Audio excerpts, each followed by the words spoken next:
बिस्मिल्लाहिर्रहमानिर्रहीम अस्सलाम वालेकुम। तो मैंने बुकरम ले लिया है और उसको इस तरह से डबल तय लगा ली है। तय लगाने के बाद हम इस तरह से इसे शेप दे देंगे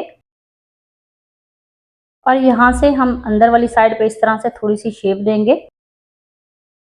और अब हम इस पैटर्न की कटिंग कर लेते हैं। तो यहाँ से भी हम थोड़ी सी कटिंग कर लेंगे। कटिंग करने के बाद इसको अलग फैब्रिक पे मैंने इस तरह से पेस्ट कर लिया है। पेस्ट करने के बाद अब मेरे पास ये ग्लू है, इस तरह से इस बुकरम के ऊपर मैंने लगा ली है।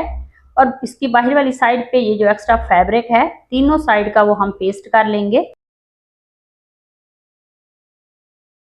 तो इसी तरह से दूसरा पैटर्न भी हम रेडी कर लेते हैं।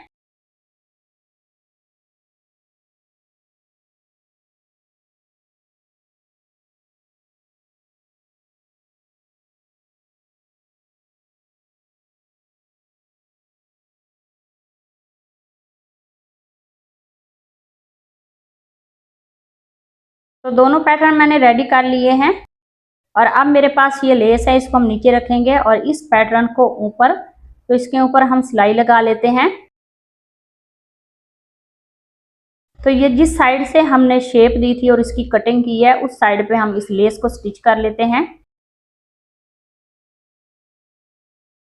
तो ये दो साइडों पे मैंने इस तरह से लेस लगा ली है। इसी तरह से दूसरे पैटर्न के ऊपर भी हम लेस को स्टिच कर लेते हैं।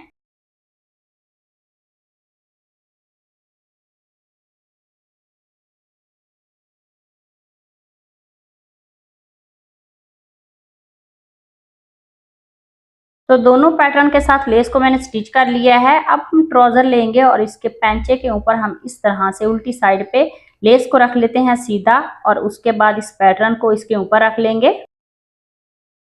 तो ये जो दोनों पैटर्न मैंने कटिंग की है, वो पैंचे की चौड़ाई के बराबर मैंने किए हैं।